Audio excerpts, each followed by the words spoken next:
Hey guys, Kathy Rankin with your weekly soaps roundup, and this January has been a little chillier than usual, and speaking of chilly, that describes the relationships on the soaps, especially the Bold and the Beautiful. Let's see what's happening. Wyatt and Flo professed their love to one another while Sally began to experience uncontrollable shakes in her hands. I'm feeling a medical lesson from the show writers coming on, aren't you? Okay, Brooke learned Hope had dumped Liam after finding him and Steffi kissing, and later Rich admitted his own indiscretions to Brooke with Shauna. What an idiot! Convinced Quinn was plotting with Shauna, she declared war and slapped Shauna only to have Quinn retaliate by hitting Brooke. Well, there's nothing more entertaining than a soap opera slapping war between angry women. However, could we maybe find some more original plots for these ladies besides fighting over a bunch of cheating men? Coming up, an even bigger showdown occurs between Brooke and Quinn, so I guess not. Okay, over on Days of Our Lives, Victor confessed to Ciara that Will did not kill Adrienne and that he and Xander framed him to protect a real killer. Now, Eli proposed to Gabi, who accepted while JJ worked to disable the app on Gabi's phone that's controlling Julie's pacemaker. I didn't make this up, you guys.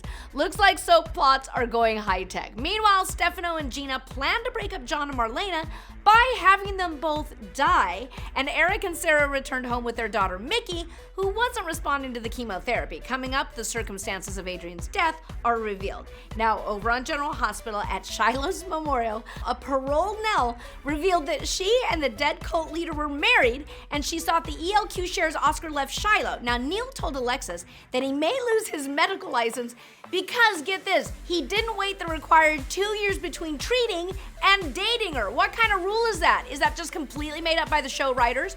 Or is that a real thing, you guys? I don't know. Anyways, Spinelli surprised Maxie with a visit to Port Charles with their daughter Georgie and teased it may be permanent, and Sonny was suspicious when Marcus Taggart returned to town.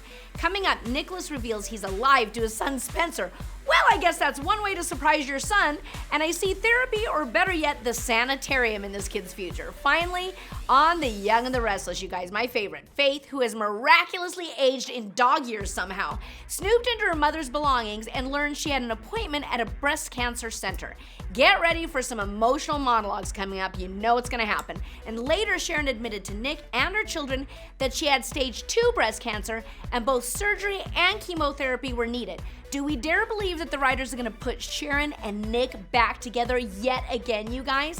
Now, Adam informed Victor he was going to revive Dark Horse in order to leave a legacy to Connor. And Billy confessed to Victoria he's been meeting with Amanda to talk about his problems, leaving her furious that he couldn't turn to her. Coming up, Kyle decks Theo, and I, for one, could not be happier, as I'd love to deck this guy myself.